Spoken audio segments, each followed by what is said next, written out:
Today I will talk to you about the nonsensical understanding we have of banning books, why it's an OTO's procedure. It's just unnecessary. It performs no function.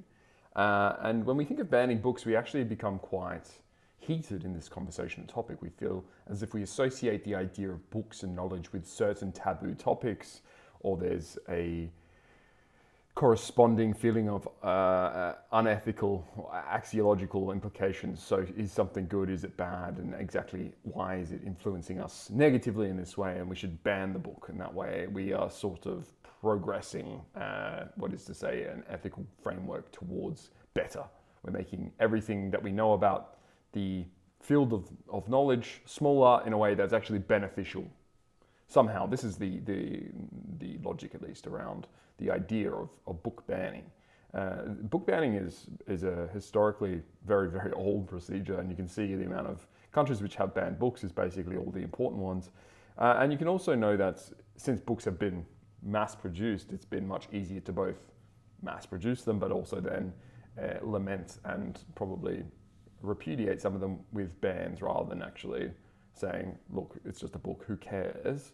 Because historically, we've had very few avenues of, say, intellectual discourse, ideal exploration, the dissemination of information. So the source material for things was more important before the internet specifically, but also before TV and radio. These kind of mass platform profiling different things becomes easier and harder to manage at the same time, because you have restrictions, then the restrictions have to be morphed into what we need done, and that becomes just much more difficult as a procedure. You can see this with the internet most of all. It's ranging from a highly curated and contained atmosphere to a very Wild West feeling of whatever goes, and you can see anything from cartel murders to snuff films or something ridiculous. So the idea that there's a way to curtail these things is true. It's more a question of why we would bother.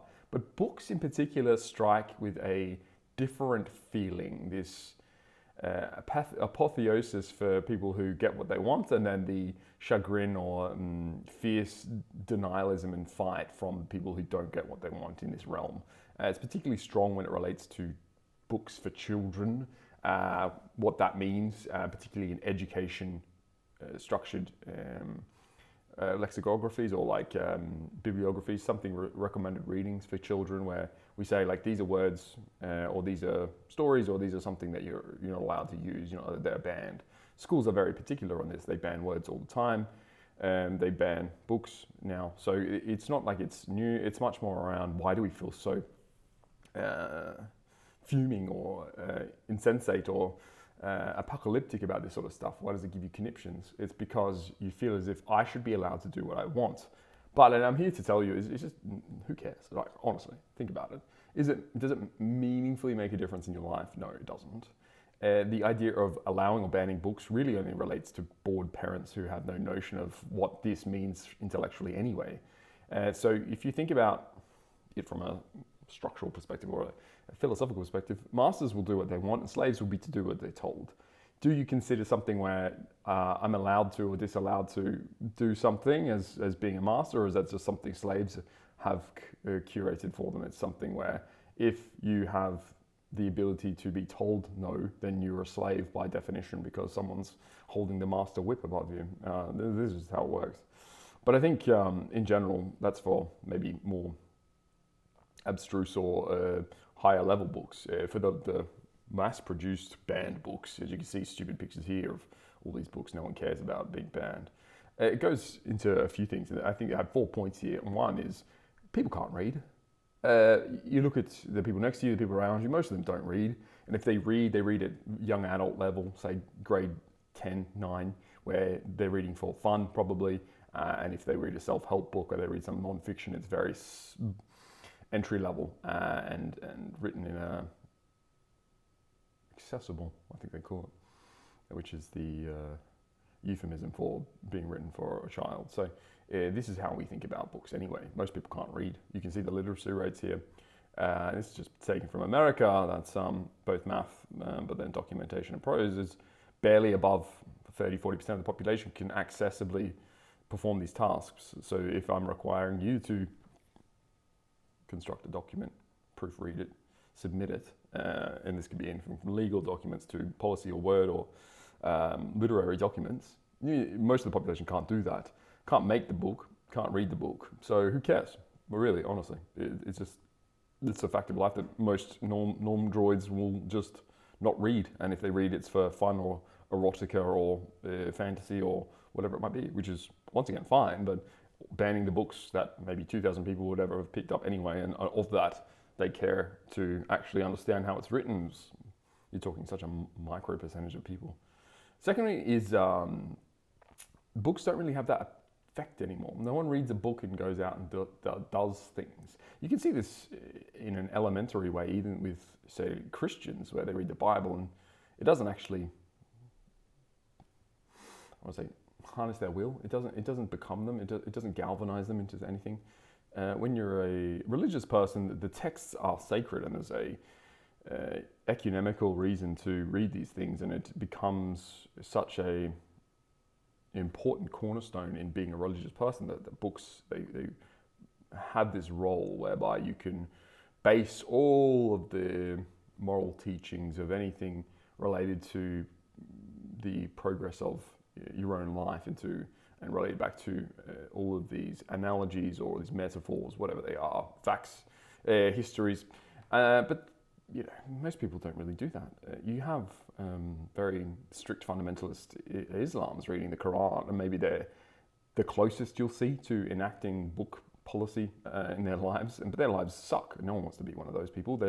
You see their lives and it's like, why would I want to be an imam? They have horrible lives. Boring, trite, misbegotten, just unimportant nothings. So when we think now of like a sermon from a priest and you go like, oh yeah, he loves the Bible. It's like, but does he really? Because it's very easy just to preach pleasantries and niceties. You just don't really have to have anything at stake here. And the book doesn't really give you any, as I say, impetus. It's like you're sitting there going, oh yeah, this is nice. I'm glad Job did this, or I'm glad Michael did that. And it's like, but who cares? Really, honestly. So the reason for that, and because this is not true historically, people were up in arms about books and they did make a difference. Pamphleteers throughout the 16th, 17th, 18th centuries were able to start revolutions with pamphlets and mini books and things like this. Karl Marx, for instance, obviously being one of the most noted. So there are plaudits for historical writers around their achievements out of books. But books nowadays don't have that power. It's pathetic. And this comes to the XS and large S. So most of the population, the Kanai, will sit there with their phone, with their TV, with their comforts and go, nah, not for me, hey? You call to action, I've got to go to McDonald's later, get my smoothie. Well, I don't really have time for that. So this is where you get no book is really revolutionary enough, disgusting enough, offensive enough to pull any strings other than the very frontal lobe, visceral, oh, this is gross, or oh, this is annoying, oh, this is unethical, which is, once again, fairly unimportant and undignified to care too much about. The third one is that modern books are, by and large, dross, just complete refuse. There's nothing about a modern book, so anything written, say, post-1950, which does anything, moves anyone, posits anything new, particular, insightful, interesting. They're all just rehashes. And so when you had this drowning of the, you could call it derivative, the poorer and knockoff Walmart versions of literature, then you are going to have instilled in us a notion that reading is only good for, and reading modern books is only good for seeing something superficially new. So I need new characters, I need a new world, I need a new presentation, I need new events from a historic. I mean, so you can see how the shift of the paradigm is it's a facade. It's unreal. It's just the superficialities, the topical notions of certain things change. So a name will change or a place will change, but the ideas behind them are historical and old, but they're not done as well. And so if I just read books in the 19th century, I'll get all of these elements already. And this is why they're classics, is because they've told the stories in the best way possible. So everything now is just a poorer derivation thereof, which means that what we're really saying is we're banning books that we find.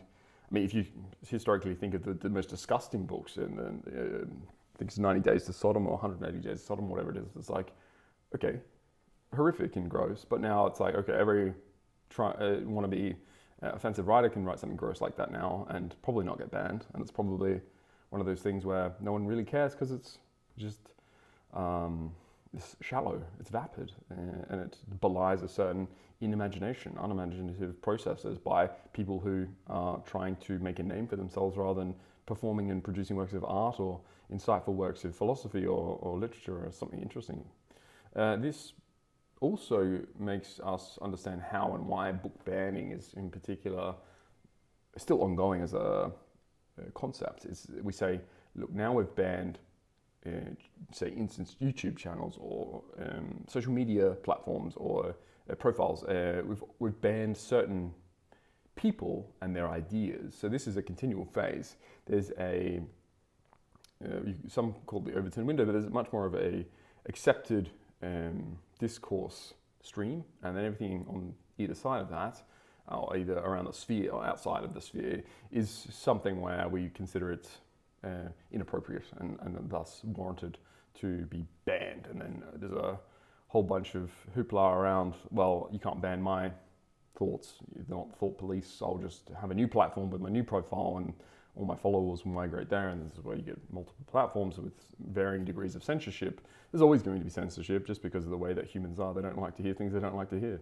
And if they have the power to stop those things from being told, they probably will use it. No surprises there.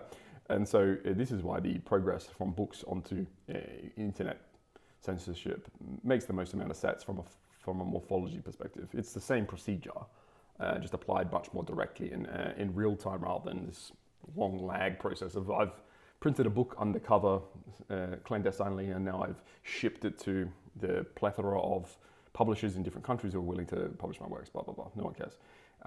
So now being edgy and being, you say, controversial is fairly mainstream anyway. So it's very hard to be something so explicitly far out. I think modern day stuff is usually improprieties related to, say, sexual behavior. We still find that quite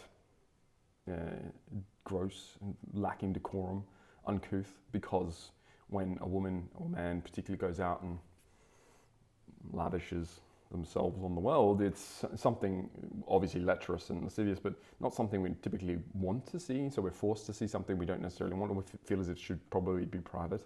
But once again, there's always been whoring and Lotharios and things like this. So it's also hard to say whether that's an effect on our sincere beliefs or it's just the legacy and moral outrage as a vestige of our past 1,000 years. I think there is an innate morality to sexuality, and I've covered this in other books. So I think this is going to be a perennial offense, and people will take offense particularly vicariously through other people. So we say, like, this person is the devil incarnate because they're acting devilishly, with the Stygian mindset of someone who we at least perceive to be extremely immoral. But once again, the internet is much more important for this. Books are irrelevant. So book banning is like, okay, I don't need to read about pedos in books or trannies in books or anything of these natures. That's how it feels. And I think my last point here, to make this a shorter video, is to say librarians are bored.